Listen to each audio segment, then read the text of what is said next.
Halo, selamat siang petani porang. Hari ini kita sedang melihat kondisi lahan. Setelah sebelumnya dilakukan penanaman, kurang lebih hari ini sudah memasuki 12 hari masa tanam. Dengan kondisi tanpa naungan, kita bisa lihat panas terik, matahari langsung menyorot ke tanah.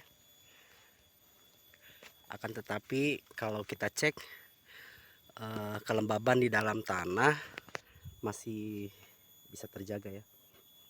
Kita bisa ambil satu sampel. Kita akan lihat satu sampel ya.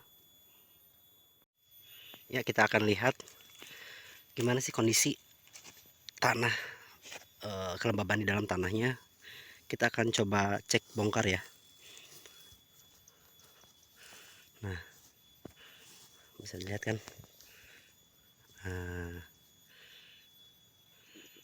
Nah, sudah tumbuh akar. Artinya meskipun dengan kondisi panas, bibit katak masih bisa hidup. Nah, kawan, kita lihat ya. Sudah tumbuh akar. Ya, sudah tumbuh akar. Dan kita coba lihat keadaan tanahnya seperti apa. Bisa kita saksikan. Ini masih tetap basah. Jadi hanya permukaan dalamnya saja. Kita tanam lagi. Hanya permukaan luar saja maksud saya. Terlihat kering namun di dalamnya kondisi kelembabannya tetap terjaga.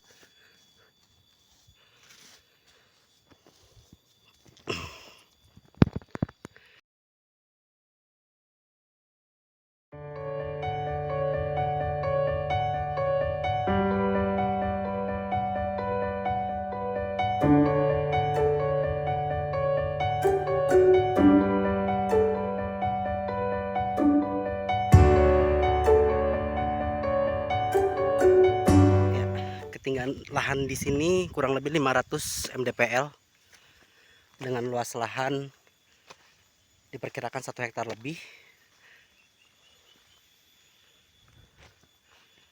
Sekarang kita mau lihat kondisi lahannya seperti apa. Ini adalah posisi paling bawah, kawan-kawan. Nanti kita akan naik ke atas. Yuk kita lihat yuk. Nah, itu tadi posisi paling bawah. Sekarang kita akan naik ke atas.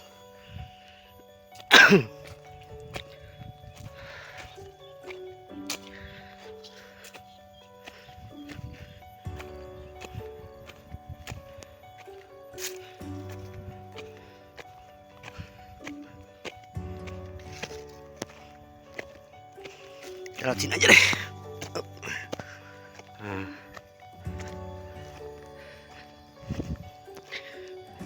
kita bisa lihat view-nya ya. Wow, luar biasa sekali view di sini.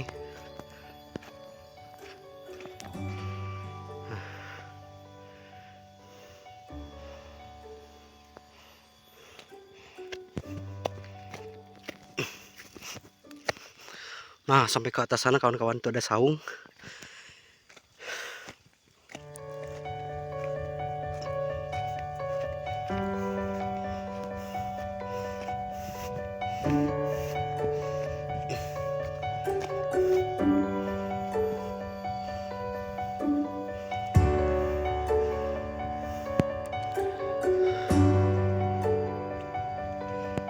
Kita teruskan ke atas.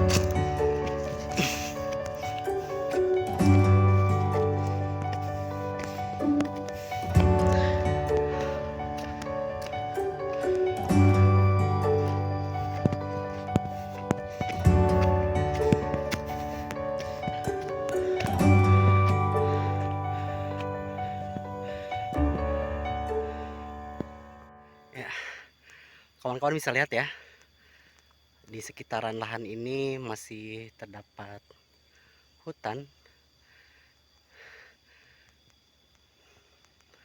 Nah,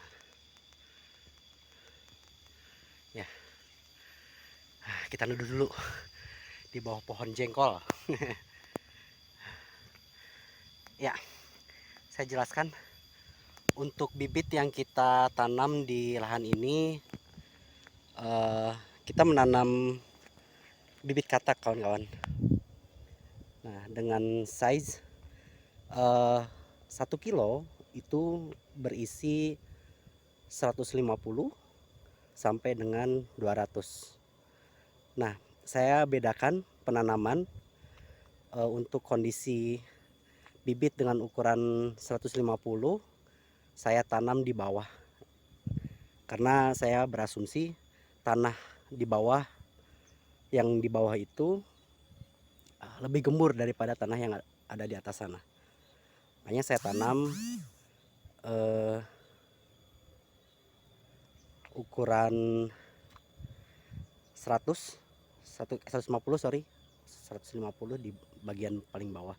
Sementara ukuran 200 saya tanam di bagian atas, di lahan di atas. Seperti nanti kita lihat hasilnya seperti apa ketika panen. Oke, kita lanjutkan perjalanan ke atas. Oke, kita lanjutkan lagi perjalanan sampai ke atas. Tepatnya ke saung itu, tempat peristirahatan. Ya. Nah, di bawah ini tadi kita taruh bibit dengan size 1 kilo isi 150 ya. Nah, sementara di lahan ini sebelah sini kita tanam 1 kilo size-nya 200. Seperti itu. Yuk kita lanjutkan perjalanannya.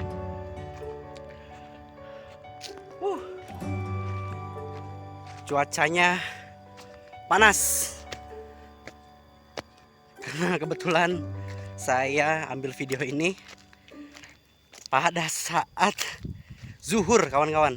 Jadi kondisinya panas sekali. Namun bersyukur kelembaban tanah masih terjaga.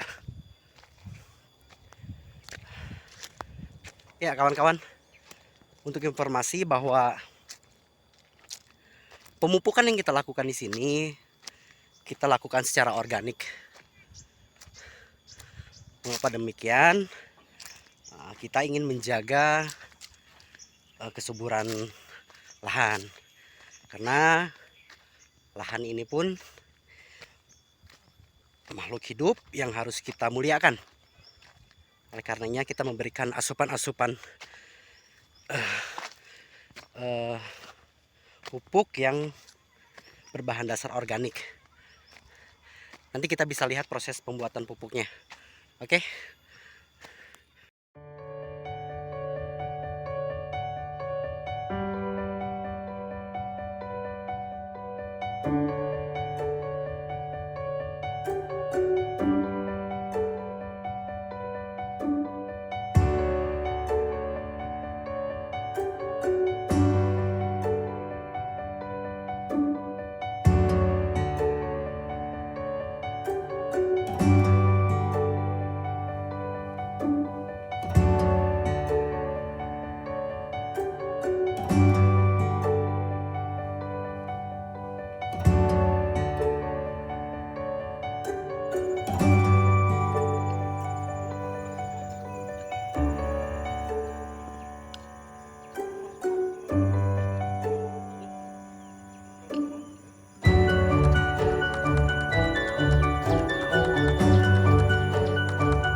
Sebelumnya lahan ini kondisi awalnya tidak seperti ini ya. Jadi kalau sekarang kan kondisinya sudah terasering, sudah rapi.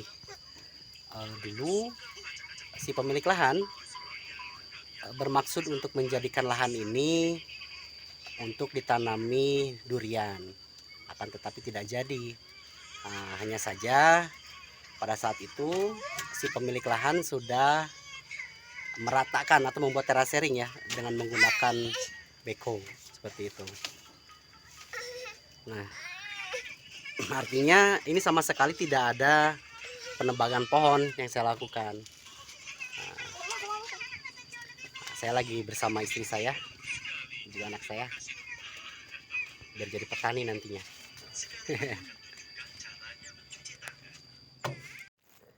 Oke kawan-kawan, sekarang kita akan menjelaskan format penanaman yang kita lakukan. Untuk bedengan kita buat dengan lebar 1,20 meter.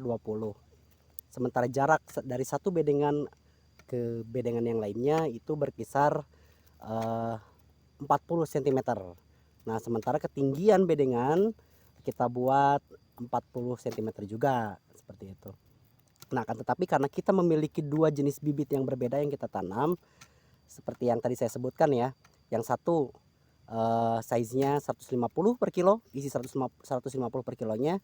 Kemudian yang satunya isi 200, seperti itu. Nah, kita juga melakukan format penanaman yang berbeda. Jarak tanam yang kita lakukan untuk bibit 100 dan 150 dengan 200 itu berbeda ya. Nah, untuk jarak tanamnya saya akan menjelaskan terlebih dahulu yang 100 ya. Yang isi 150, isi 150. Kita membuat 3 baris kawan-kawan. Itu dengan jarak sekitar 40 cm ya. 40 cm dari satu lubang tanam ke lubang yang lainnya itu berjarak 40 cm. Sementara ke belakangnya juga sama 40 cm. Kita ingin tahu seperti apa perkembangan bibit yang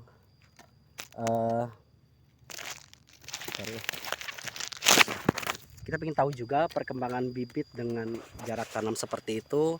Kondisinya 100 isi 150 itu seperti apa sih nanti dengan jarak tanam yang tidak rapat gitu kan. Nah, sementara untuk bibit isi 200 kita menggunakan format jarak tanam itu 30 cm. Jadi dari lubang tanam ke lubang tanam satunya itu 40 cm. Dan untuk barisnya sendiri kita punya 4 baris.